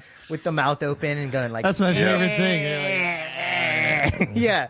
How Although I'd dare say you. the ones that do that a lot are like not the best eaters because they like strike past it. They're just mad. Yeah. Gotcha. Is there, I'm curious, since we're going into details and stuff, do you feed at a particular time of the day, like for babies to get them started? Have you thought about that? I think that it makes more of a difference in my experience with the Morelia, but Not so much with. I mean, I just tend to feed in the evening and at night just because that tends to be how it shakes out with my day. But it's not deliberate. right. They will usually just eat if you put food in front of them. I don't think they're as particular. That's good. Gotcha. Yeah, again, very, very different than the blackheads. And why they make good captives, right? I mean, because if they're, going to be not hesitant to eat and, Totally. It's just Yeah. that's a good pet snake. Once they start, they never stop. Could be a finger. Are you muted there, Owen? Jesus. Haven't you been doing this for 12 years? No. But I feel like the worst thing ever is having something that's starting to eat and then have it go backwards. Yeah. Like have it stop. had that And that's with a- happened a couple times. Yeah, I had that with a baby stonewash Brittles last year. It was one, straight out of the egg. It took frozen, took 2 or 3 meals, and then didn't eat again for 5-6 months. I had that happen with the blonde hawknose. They were doing well, and then I got them eating. Then some of them just stopped eating, and I got them eating scented frog stuff, and then they just started ticking off. And it's It like, is cool. weird when that happens, though. It's kind of, Yeah. you're like, what Any are you thoughts going on through, what's buddy? going on? I have no idea. It's like something. I don't know if it was because I was getting them to eat chunks of like frog meat for a little bit with like the really bad ones, but it seems like the ones that really took off were the ones that were taking scented pinkies, and now they're taking scented fuzzies and hoppers and stuff like that, where it's like the ones that I had to give like chunks of frog meat to, I don't know if they weren't getting enough nutrients out of it because it was like there was no bone in that or anything like that. It was just literally the calf muscle off of a frog leg. But I don't know. But each one that did that started like they ate those for a while, and then I got them to eat scented pinkies, and then after that, I slowly started losing a bunch. So I don't know. Damn. Yeah. Shit. Oh yeah. Okay. Yeah. So, all right. What about? Let's talk about do you have specific projects in mind with your collection? Are you Absolutely. Clearly, Stripe is one of them. Wait, what? You say stripe? Not what? Stripe? I was going to say. Are we talking about Womas or jungles? Yes. Womas. No stripies. No. Yep. Just absolutely trying to make the most orange, vibrantly colored, but still well banded Right. Womas possible. That's it. I kind of got super lucky by somehow getting the most orange Woma that I and many others have ever seen from Yes. Dan to kind of seed my Woma journey. So I was kind of the project informed itself, right? I have this one snake that's just insane. So it was kind of it'd be stupid to do anything but build upon him. And Yes. so that's it. Just orange as hell. Orange. Okay. That's Yeah. cool. Yeah. And It's, I think it worked already. One of so the female that I chose as my holdback from that clutch has the orange belly just like Dad, but then she also kind of has a strawberry different tone across Okay. the whole base color of the body that is more akin to the mother, the snake I call Tangy. So that one's going to be the best of both worlds, and I'm really excited to see what that one looks like as an adult because she did get both, right? She got Nice. the That's best good. of both. Yeah. Right. Yeah, that's a good feeling when you kind of hit you see that one that comes When you out, see that project actually come across, yeah. Right, and I know that I'm not the only one seeing it because I had to tell like Casey Lassick and other people. No, they're like, "What about that one?" Like, no. yeah. How dare you? That's also a pretty crazy thing, It's like, Yeah. That in itself is kind of nuts, right? yeah. There you go, man. So it shows you're on the right path when you got guys like that. Hey, can I get that one? No. Always keep It's the been one that fun. everybody else is like, hey, what's going on with that one? Be like, nope, that one, no. Nah, for the girl, I'm holding strong. You guys already know I had to send the one that I wanted to keep from the males out to Dan, but Dan sent me my mail, so it's only fair. Yeah.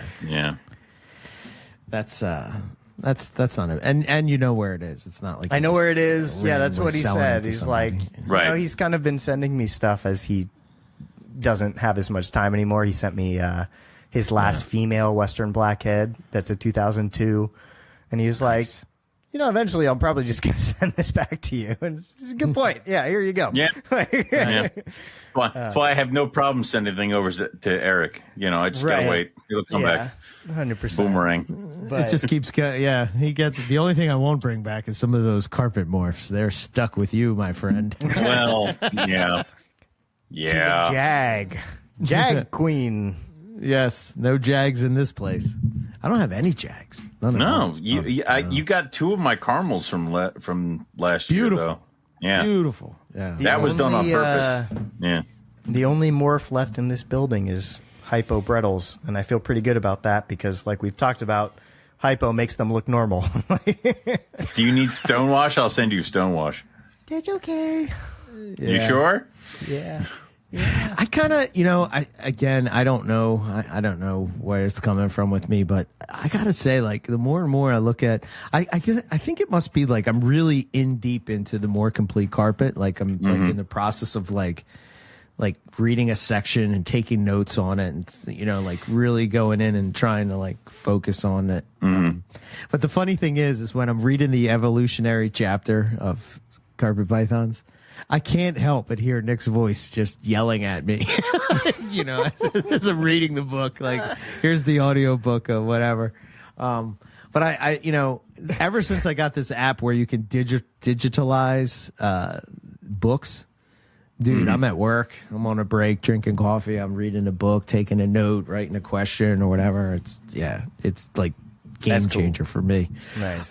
Because I have all these books, but it's like, well, I can't lug them around. Clearly, when I bring them on planes, I forget them in the. But say that we can't. You could lug them around, but you can't be trusted. Yeah. Yes. Yeah. So, but like having a library right at your fingertips, technology is kind of amazing. What a time to be alive. Yeah. And now you got glasses that you can just like swipe across, as I'm sitting in the outback in Australia. And Google Glass, find carpet python. Scanning. Scanning. Herping is so much easier now. I could see right through the rock. We found one. It's down there. 30 crazy- feet below me. crazy things you think of as you herp in 100-degree weather, and Yeah. it's all good. Well, let's go find Womas in the spirit of Yes. this episode. How would we do that? Well, you just, Western go Australia. and then drive around at the night and look for snake in road. And that's the trip that we were supposed to take in 2020. Right. When was Right. March 2020, right? 2020. Yeah. That's where we were supposed to go. God, Yeah. it would have been awesome to see a Woma. They're pretty cool. We'll get back there. We'll get back I there. think that they are great pet snakes. Where does it fall for you? I know where the doctor's I know where the doctor's thought is with this. I know where the other Aspideites keepers are. Womas, blackheads. Yeah, which is favorite? better. Yeah, it's blackheads. I don't think Blackhead. I don't think anybody that keeps Wow. both can pick differently. How so? Why? Really? They're just cooler. They're just cooler. Look I wise. don't know. I think Behavior they have Look-wise, all- it's I not a think they have- psychopath. Yeah, they have all the things that we like about Womas, but then but more. You know, I don't know. Nobody dies. Yeah, all right. Somebody probably disagrees, but to me, Well, that's the beauty of the world. Yes, for Yeah. sure. But blackheads. Just because are, they disagree doesn't mean they're wrong. Yes, it does. Yes, But yeah. No, they're smarter. They're less unpredictable. Well, actually, no. I take that back. They're less predictably bitey and dumb. Right. And Woma, you know, part of the Aspidites appeal is like the active diurnal display snake, like out and about doing stuff. Like, yeah, they both Yeah. do it, but blackheads do it more. yeah, and it's more impressive with a blackhead. yeah. Just the colors and stuff. I agree. But I love them I mean, both. it's got a jet black head. I mean, Yeah, yeah. And there's something inherent about a blackhead. Like, I don't know if it's the price tag or at one point the semi-rarity of it, but like at a reptile show, Woma's on the table. Okay, it's Woma's on the table. Blackhead's on the table. It's like, oh, like you take notice. So Yeah. having a display with a blackhead in it, I think, would definitely draw more. Well, isn't it true? Back in the day, it was Way the back when. opposite for a little while. Like there was a time when Womas were more expensive and more rare, and then that kind of flipped. I think maybe. It's our engagement photo. that was a That's cool beautiful.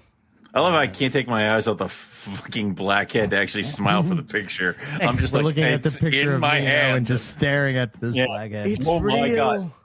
That's the problem, is that every time I go herping, the animal that's in front of me or that we find is the most beautiful thing I've ever seen, specimen wise. And then like somebody else is like, actually, it's like missing an eye and it looks like crap. And it's like, oh, right, yeah. But because we found it, yeah. Yeah. But there's just something extra special about finding a python in the wild, man. Well, there's that story. I mean, Just something extra. that'll live. You know? That'll live in my head for the rest of my life. That night. Croats are cool. You know, all the different colubrids in North America, all cool, man. Badass snakes, very cool. But there's just something, at least for me. Something about running in the dark and then having the lights hit the blackhead in the middle of the street, and it's just like, holy shit. Yeah, Someday I'll understand. Yes, you will. Yeah. Hopefully next year. I hope so. I'm itching, man. You I'm let me itching. know. I am itching. Yeah, that'll be good fun. All right. I think I don't know. Is there anything else that we should know about Woma pythons? And somebody wants to get into them? Where should they start? They are wonderful. I think that if you're like I was before I had Woma pythons, you probably are confused because you hear some people say that they are incredibly docile and super, super chill. And then you hear other people say that they are raging, vicious, bitey monsters. The reality is yes. The reality is they are very chill and docile, and they're not going to be biting you because they are defensive or aggressive. They just have like the king snake feeding response on steroids times a million, and they want to try and eat lots of things. So I think that when you are interested in getting a Woma, you should get a Woma because you think they are really cool, you think they're beautiful, and you're going to be okay not having a cuddly ball python relationship with it. I think that it shouldn't be your expectation.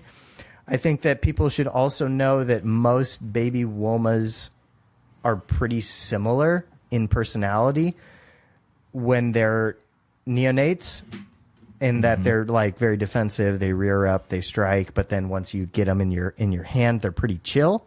That doesn't mean that that is how they will be as an adult. They're not like other snakes where you can judge personality pretty well out of the egg. Once they hit about 2 or 3 years of age and hit a certain size, that's when the personalities are carved out in that your little baby Woma that never bit you now suddenly thinks everything's food. Or your little baby Woma that was defensive and struck at everything now calms down and is the nicest snake ever. Don't expect the baby personality to be the adult personality, and it's just going to be a mixed bag. That is what I would say. And what was the other question? Where to start? Yeah, I guess, like, I don't know. Yeah. Contact you. Jump in with 2 feet. You may contact me. I have a lot of girls available. I had good to start with girls. 7.15. Yeah. Are they hard to sex when they're No, coming out of the egg? easiest, No? like Easy? both blackheads and womas, easiest snakes to pop ever. It's so wonderful. It makes like the prehensile tail on a carpet feel like a toothpick. Like, Nice. yeah. Okay. Yeah. So, if you think they're neat and you're okay with a snake that might not be your cuddle buddy, but you'll appreciate it for what it is, and it'll show you a whole range of behaviors that you're not going to see anywhere else in the python family, and give it a lot of space. It'll use every inch, and they're awesome display animals, and they just are very impressive and cute. So you should get one. Nice. Yeah. Nice. Cool. Well, yeah, man. Thanks for. It was good to finally be back, the three of us here. We forgot how what your face looked like, so we needed to have another show. Yeah. Yes. Very true. Yeah. Well, I've missed it. I'll be around for a month, and then I'll be gone again, and then after that I'll be around for a while, hopefully. So Yeah, but in your travelings, you're actually going to be close to us. that's so true. Maybe we'll finally get the little you can finally see in person how short Eric is. little smooches. Yeah, like Yeah. me and Justin and Rob Stone got little smooches on the last tour, so it's you guys' turn. Nice. No. Yeah, Rob was impressed. So was Justin. So Yeah. can't wait. Excellent. They give us progress reports pretty when they good. spot you. Yeah. Kid's Yeah. pretty good. Yeah. Yeah. Nice. Justin, that's nice of him to say, because he definitely came to like one of the rougher shows. It's like, the stage was like 5 feet long, like it was a miniature stage, like in the corner of a basement arcade.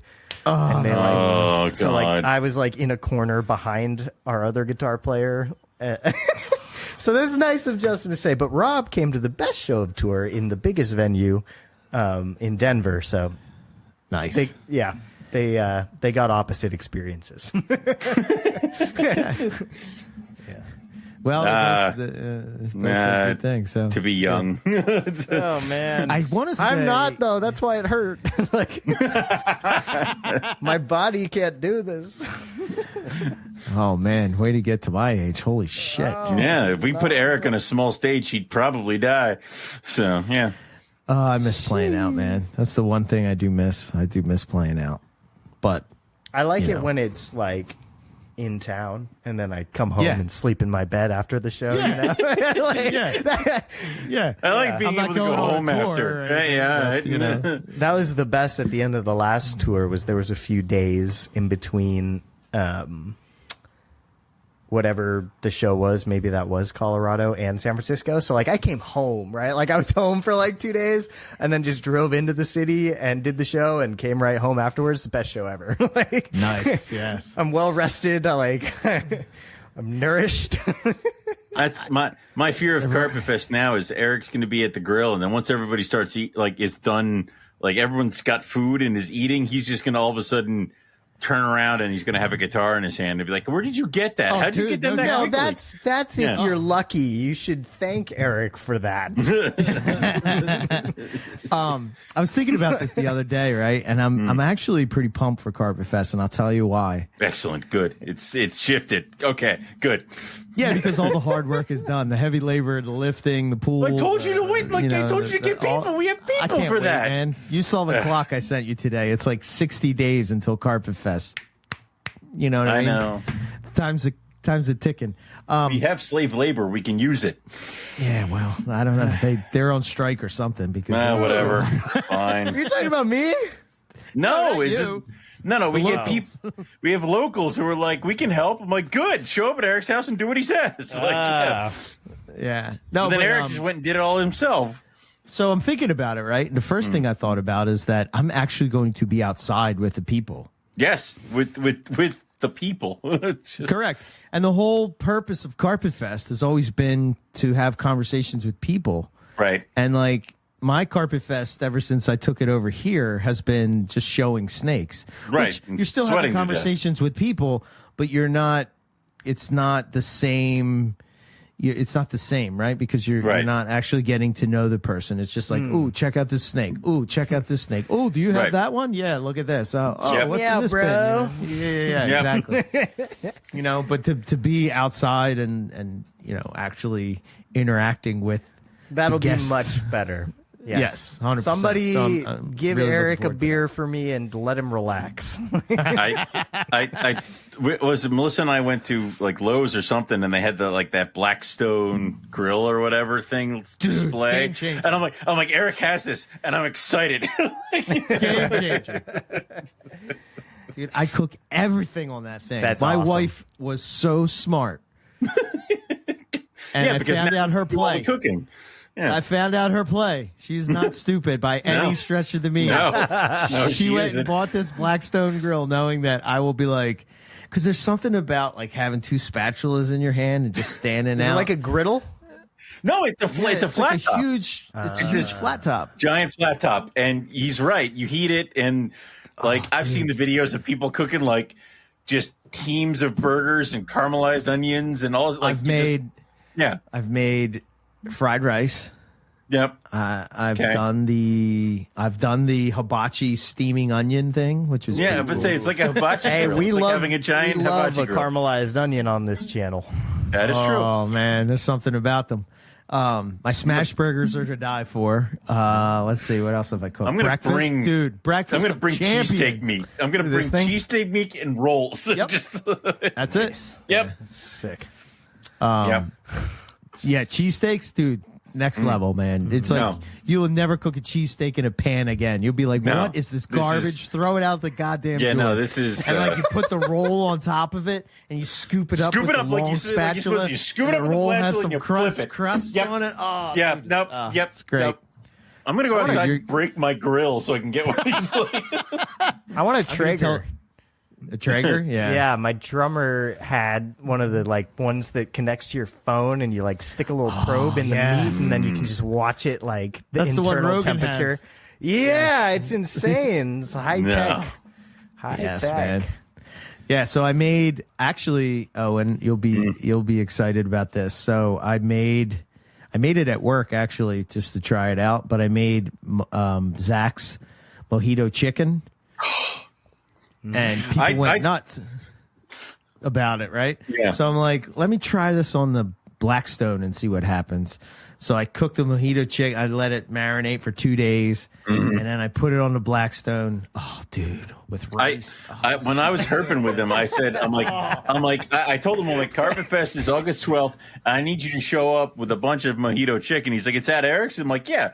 He goes, I'll be there. I'm like, yeah. I'm like, you have to.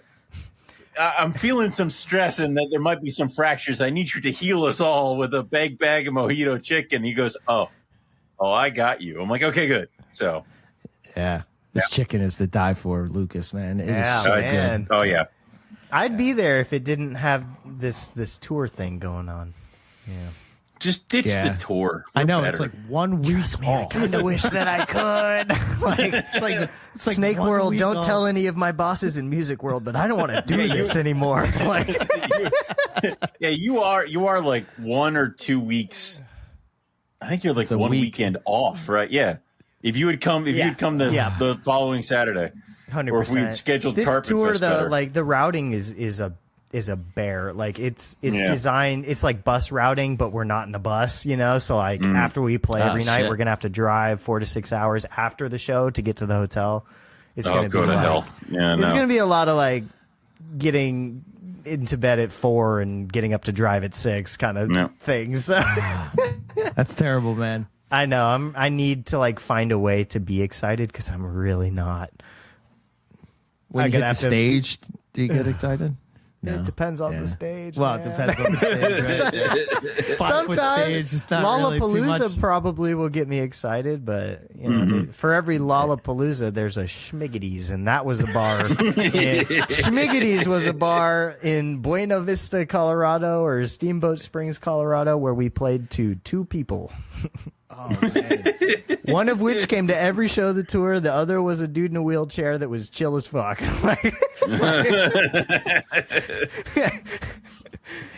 He had some legal help going along with him being so chill or whatever, but yeah. Probably. It was, Schmiggity's. That's awesome. Schmiggity's. I don't know, man. Yeah. If I would talk to the booking agent. Like, Schmiggity should raise a flag to say, maybe I should check out this website and see what's going on here. Schmiggity. Yeah. Yeah. Very cool. I don't know. At least, you know, hey, it'll be summer. Maybe I'll find some cool, like, reptiles. Do you get to squeeze that in at all? Yeah, any kind of herping. I don't know. We'll be driving at night. Yeah, right. Stop for a snake when we have to like get to a hotel and it's already like 2 a.m. Everyone will kill me. Who is this asshole? He's gotta go. Stop for snake. They'll be like, no. Yeah. Oh boy. Well, thanks for having me back on the NPR. My third time. Third time's the charm. There you go. Now I'm a real boy. Yeah, it was great. We should really have, like, you know, when like you host Saturday Night Live for a certain amount of time, you get like a robe with has like a number on it. A jacket. NPR jacket. Yeah. NPR jacket. Yeah. I'm not at jacket yet. You've had some people that have been on here like 5-6 times. I think Nick and Justin are probably the most, right? I think we should give them some sort of hat that says like I was on the NPR season 1, like NPR season 1 guest. Yeah. And it's a little, NPR season 1 guest hat. I'm sure everybody knows where to find you, but Lucas, just in case people don't, and we have a new person listening, can you tell them how to see what you have going on? Hi, new person. Nice to meet you. I'm Lucas. I'll talk to you about snakes. www.centralianexotics.com. Centralianexotics@gmail.com. And I don't know if I'm even really like the Womas are kind of selling themselves this year. I don't think that I will be advertising a lot of them. So if you do want one, you know, get in touch with me. They're probably not going to be sitting there on Morph Market for you to peruse. So let me know. Awesome. Cool. All right. For us, MoreliaPythonRadio.com is our website. You can find us at NPR Network on all the social things. YouTube channel, all that stuff. Carpetfest is, when is it, Owen? August 12th. August 12th. If you show up to Eric's house on the 11th, he will kindly ask you to leave. Like it is. Yeah. I will. Also, there's a hard end. So if you are still at Eric's house on the 13th, he will kindly ask you to leave. Yeah. Yes. Kindly is the key word. I will be putting up, I'm so close to having the finished, to get the approvals from the Peanut Gallery here for the Carpetfest shirt. First off, I approve of everything that you do. Everything, goddammit. Except for that magazine. That was the only one. That's true. Pretty much every time Eric posts an idea, you're just like, love it. Do it. Love that. Love Do that. I have to do anything? No. That's even better. This is not a lie. Not a lie at all. That is 100% correct. That is how most meetings go. Yes. Yes. Good meeting. Let's go. Good meeting. Back to Good work. job. Keep up the good how work. come I'm only going to work? It's not my fault. I thought I was the podfather. No. Clearly you've been. Listen, you get to be introduced as the podfather, and I get to be introduced as the other guy. Like, and that's throughout all things. So What's my title in 2023? You shall forever be the intern. No, he's got to graduate from intern Never. status. I mean, come on, man. We got to have. I don't know what it would be. Eventually, when he does get his doctorate, I think we just call him the official doctor of the NPR network. I But yeah, may have emailed a UC Berkeley professor yesterday out of like a panicked episode of I need to do something with my life. So maybe. Nice. Doctorate. Wait, what happens to Justin? He's no longer the doctor? well, the two of them would obviously have to fight to the If death. you put two doctors together, Yeah. We have our own makings of an NPR college. So, all right. yeah, no, I like no, it. So I don't go know. on. Keep going. Yeah. I used to say 2 master's degrees equals a PhD, so 2 PhDs equals. A think really, tank. really smart person. I don't know. I was trying to think of something funny. It didn't happen. No. Sorry. Crap dang Yeah, it. This is next why he time. doesn't graduate from intern right here. This is it. He's got it. Yeah. Listen, I don't like being when the he bad comes on the guy. Australia trip, that's when the graduation happens. Then we would have that ceremony out in the bush. Yeah. Yes. Did you say You've had Dustin that ceremony. Braun is the other intern? He's the field-based He's the intern? herping intern. Yeah. Yeah, he's the field-based intern. I don't even know if he's an intern. No, I don't think anymore he's because intern. I think he's field dad. I think he's field dad. Yeah. It's slowly becoming he's kind of the field field guide father. status. Yeah. He's the field father. Him and, Yeah. him and Justin, they've combined to become Ustins. And they've become the Ustins. It is weird when they go out in a group. Phenomenal Yeah. field herbers. Justin and Dustin, stop fighting everything. Just start yell Ustins and then they both come. Could you leave me like a coach whip or something, man? Like a garter snake or something? Justin Julander's tall. That's I was so like, whoa, you're big when I met him in person. I was like, Oh, wow. You must be the man's same large. size as me then. Nah, easy, buddy. Hey. Because Justin, he's tall, but he's not. Hey, he's a big man. I was like, hello, what the fuck?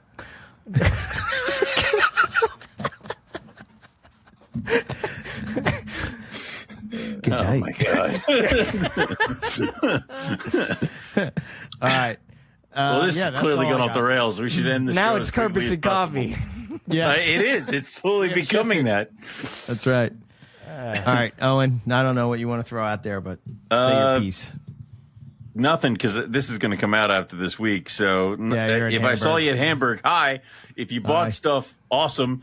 I need to evict a lot of 2022 babies. So if you're looking for breadlie, Hey, carpet got any python, Morse- captive bred white lips? I do. I have all of them still, except for 2 of them. I let 2 go. You hear that? One to Lisa, one. You bastards. He's actually going to Yeah. let you buy them. I am. I have done all the trades that I wanted to do with them, and I kept back a pair of them for myself. So now I have, I think I have 2.3 that are up for sale. Yeah, see, Nice. that's what I'm saying. Buy Owen snakes. So there's there, you go. and then there's also captive born and bred Madagascar hognose, Madagascar blonde hognose, and I have some Chinese king rats kicking around that I need to get rid of because I had more Chinese king rats. That was my nickname in college. Nope, Chinese nope, king rat? Nope, we're not touching it. No. It's very important that we don't touch that. So, Okay. yeah. Moving along. Moving on quickly. Yeah. So, but yeah, I got some stuff that need to go because I once again have grossly produced way too many babies. So, Ni hao. Somehow it'll even out. This is the part. This is Never the part does. in the program where Owen is worried that he produced too much, and then by the time he goes Shut to up. breed next All right, year, shut it up. will It's all be the- cleared Well, no, out, and because- he will forget what he did the year before No, and how much idiotic. All right, stress he yeah. caused And he'll himself. breed 3 new And he'll species of colubrid that he hasn't bred before. well, I don't have the chance Exactly. to do that yet. They need, but anyway. You know we hit the truth when his voice goes up. The voice goes up. We've hit the truth. Yeah. For free. Yeah. And then mid-breeding season will be like, I don't know if I'm going to produce anything this year. Yeah. My track record for the past 5 years has been really crappy. 10 years, thank you. No, I mean, you've been really hitting it out of the park the last 5 years. There was, You've been, well, he hasn't bred fired. Timors yet, has he? Oh, Loser. bitch. Are you even trying? What a loser. Not yet. Told They're me not to all- tell you. Yeah. Loser. I think I was talking to Melissa yesterday, and I'm like, well, Eric screwed me up because I said no breeding of carpet pythons, and he's like, well, do you want to take the hypo male? And she goes, yep, he screwed you like I thought he would. I'm like, If I had a beard hair for every time you didn't breed Timors, I'd have a beard. you'd have 4 hairs on your lip like you No, would. it'd be more than 4. 6. Has it been 6? I don't know. I've I think had it's the been 4. Timors. I haven't tried to breed them. You didn't breed them when they were babies? How dare you? I didn't Fucking immediately it up. take them and just like start chucking them together after I got them from Rob. You Yeah, didn't learn that, nothing from the ball pythons.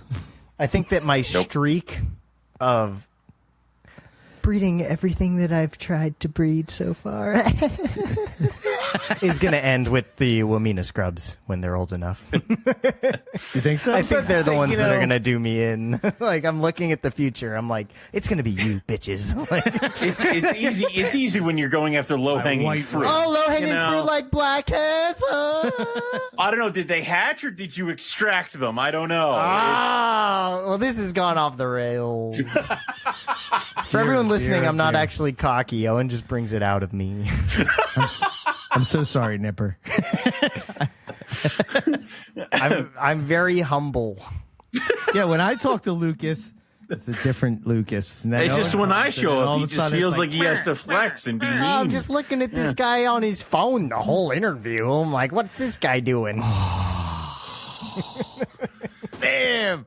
He went when there's no there. video at it, you don't need to know what I'm doing. I can vouch.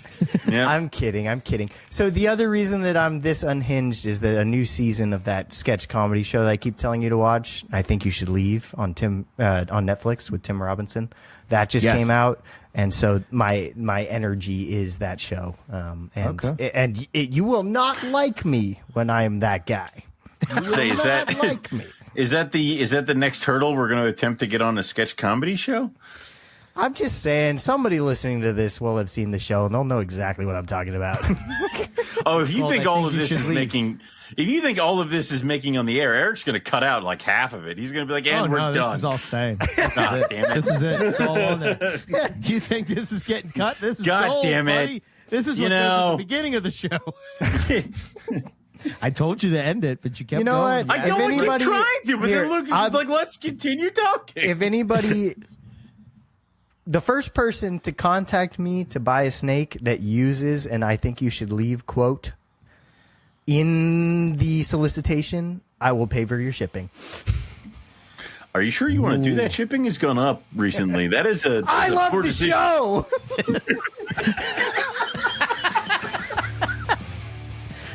That's where we'll end it. I mean, dear God.